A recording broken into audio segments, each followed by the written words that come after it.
Assalamualaikum warahmatullahi wabarakatuh.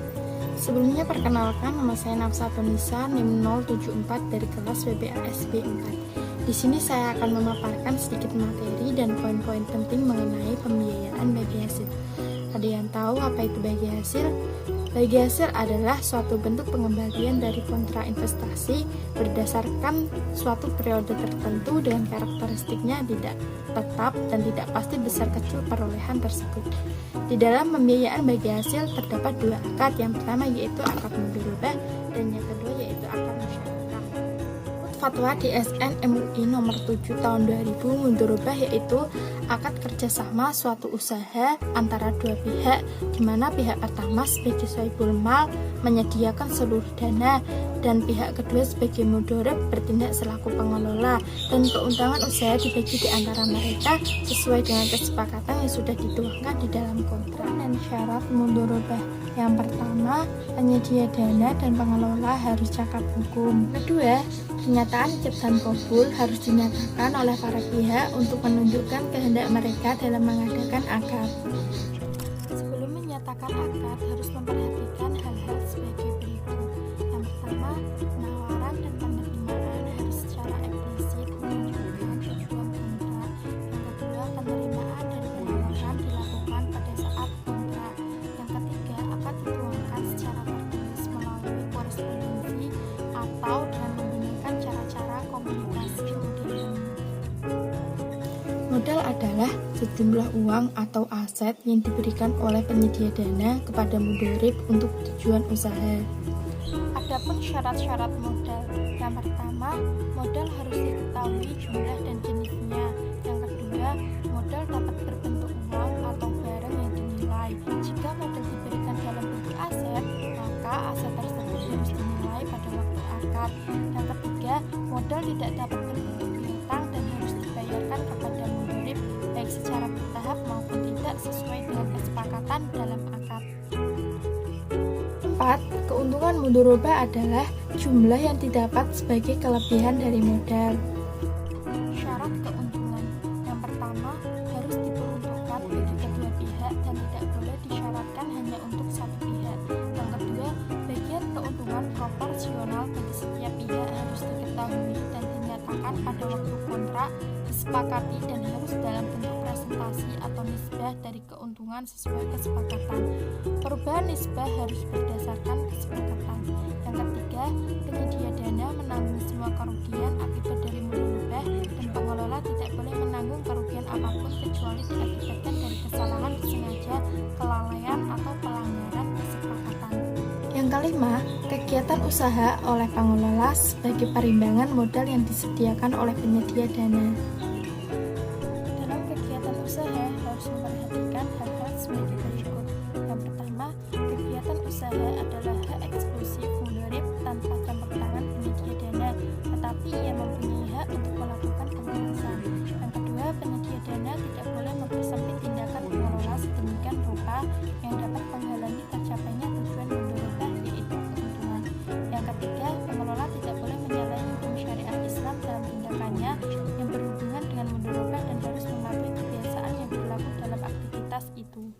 Sedangkan musyarakah menurut fatwa DSN MUI nomor 8 tahun 2000 yaitu pembiayaan berdasarkan akad kerjasama antara dua pihak atau lebih untuk suatu usaha tertentu, di mana masing-masing pihak memberikan kontribusi dana dengan ketentuan bahwa keuntungan dan risiko akan ditanggung bersama sesuai dengan kesepakatan. Ketentuan pembiayaan musyarakah. Yang pertama, ijab dan qabul harus dinyatakan oleh para pihak untuk menunjukkan kehendak mereka dalam mengadakan akad. Yang kedua, pihak-pihak yang berkontrak harus cakap hukum. Yang ketiga, objek akad seperti modal, kerja, keuntungan, dan kerugian. Yang keempat, biaya operasional dan persengketaan. Implementasi pembiayaan bagi hasil di bank syariah. Di sini saya mengambil 3 bank syariah, yaitu yang pertama Bank BNI Syariah. Di dalam Bank BNI Syariah terdapat banyak pembiayaan bagi hasil, salah satunya yaitu Wirausaha IB Hasanah atau disingkat sebagai WUS, yaitu fasilitas pembiayaan produktif yang ditujukan untuk memenuhi kebutuhan pembiayaan usaha-usaha produktif seperti modal kerja dan investasi, dan tidak bertentangan dengan prinsip syariah dan ketentuan peraturan perundangan yang berlaku. Keunggulan pembiayaan wirausaha IB Hasanah di Bank BNI Syariah. Yang pertama yaitu proses lebih cepat dengan persyaratan yang mudah sesuai dengan prinsip syariah. Kedua yaitu jangka waktu pembiayaan sampai dengan 7 tahun. Tiga, plafon pembiayaan minimal 50 juta dan maksimum 1 miliar. 4. Pembayaran angsuran dapat dilakukan di seluruh kantor cabang Bank BNI Syariah dan BNI konvensional. Apa saja syarat permohonan pembiayaan di Wirausaha IB Hasanah? Yang pertama adalah warga negara Indonesia. Yang kedua, pengalaman di bidang usaha minimal 2 tahun. Yang ketiga, identitas diri seperti kartu keluarga dan KTP. Yang keempat, legalitas usaha lengkap dan masih berlaku SIUP, TDP, HO, dan SITU. Yang kelima, surat keterangan berusaha dari kelurahan atau kecamatan khusus untuk pembiayaan sampai dengan 150 juta. Yang keenam, bukti kepemilikan yang sah dan masih berlaku. Yang ketujuh, NPWP perorangan atau perusahaan. Yang kedelapan, tidak termasuk dalam daftar hitam Bank Indonesia serta tidak tercatat sebagai nasabah pembiayaan macet atau bermasalah. Yang kesembilan, menyampaikan fotokopi rekening bank selama 6 bulan terakhir bila ada. Yang kedua yaitu Bank Muamalat Indonesia. Produk pembiayaan bagi hasil di Bank Muamalat Indonesia yaitu IB Muamalat Modal Kerja. IB Muamalat Modal Kerja adalah sebuah produk pembiayaan yang nantinya akan membantu kebutuhan modal usaha untuk kelancaran dan operasional usaha. Syarat untuk membuat IB Muamalat Modal Kerja dari Bank Muamalat Indonesia. Yang pertama, pemilik usaha atau perusahaan tersebut merupakan WNI, dan yang kedua, badan usaha tersebut memiliki legalitas di Indonesia. Apa saja sih keuntungan yang ada di IB Muamalat Modal Kerja? Yang pertama yaitu berdasarkan prinsip syariah dengan pilihan akad musyarakah, mudorobah atau murabahah sesuai dengan spesifikasi kebutuhan modal kerja. Yang kedua yaitu dapat digunakan untuk meningkatkan atau memenuhi tambahan omset penjualan dan membiayai kebutuhan bahan baku atau biaya-biaya overhead. Yang ketiga yaitu jangka waktu pembiayaan disesuaikan dengan spesifikasi modal kerja.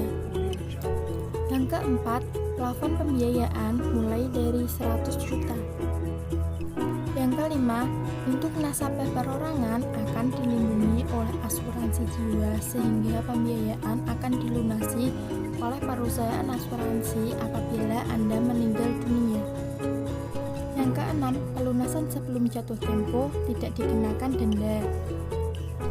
Yang ketujuh, dapat menggunakan skema revolving maupun non-revolving, tergantung karakteristik nasabah.